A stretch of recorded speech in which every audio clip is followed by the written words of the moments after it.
আয়েশা, বিয়ের আগে তোরে কিন্তু আমি 3বার স্বপ্নে দেখছিলাম। বড্ড খুশি হয়ে গেলেন আয়েশা। এরপরে বললেন, 3বার স্বপ্ন দেখার পরে তোমার ব্যাপারে মনের মধ্যে কেমন কেমন যেন ভালো লাগে।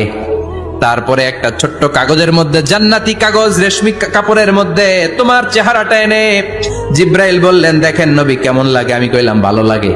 কার মেয়ে? আপনার বন্ধু আবু বকরের মেয়ে, বিয়ে করবেন নাকি? বিশ্বনবী বললেন, ও জিব্রাইল, তুমি যদি ঘটক হও, আল্লাহ যদি হয় কাজী, আমি মোহাম্মদ বিয়েতে রাজি। বিয়ে হয়ে গেল, কিন্তু ঘরে দামি ফার্নিচার নাই, টাকা পয়সাও তেমন নাই, কিন্তু আছে খালি সুখ। এত ভালোবাসতেন মা আয়েশাকে। মা আয়েশা গ্লাসের যেই জায়গা দিয়ে পানি খেতেন, বিশ্বনবী ওই জায়গায় মুখ লাগিয়ে পানি খেত। মা আয়েশা গোশতকে হাড্ডি ফেলে দিলে বিশ্বনবী ওই হাড্ডিটা নিয়ে চষতে শুরু করে দিত। এক বালতি থেকে পানি নিয়ে দুইজনে গোসল করত। আবার বিশ্বনবীর সাথে সাথে মাঝে মাঝে বায়না ধরতো, মাঝে মাঝে রাগও করত। বিশ্বনবী বলেন, আয়েশা, কখন তুমি রাগ করো, কখন তুমি আমারে ভালোবাসো আমি বুঝি। মা আয়েশা বললেন, কেমনে বুঝেন? বিশ্বনবী বললেন, যখন তুমি রাগ করো তখন নামাজের পরে দোয়ার মধ্যে বলো, ও ইব্রাহিম আলাইহিস সালামের আল্লাহ, আপনি আমার উপর দয়া করেন।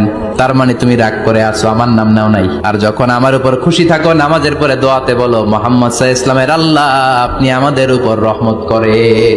তার মানে খুশির সময় তুমি আমার নাম নাও, রেগে গেলে অন্য নবী দিয়ে দোয়া সেরা দাও, রেগে গেলে আমার নামটা নাও না। মা এসে বলে, নবী গো, আমি তো শুধু নামটাই মুখ দিয়ে নেই না, কিন্তু কলিজা থেকে তো আপনারে বাদ দিতে পারি না।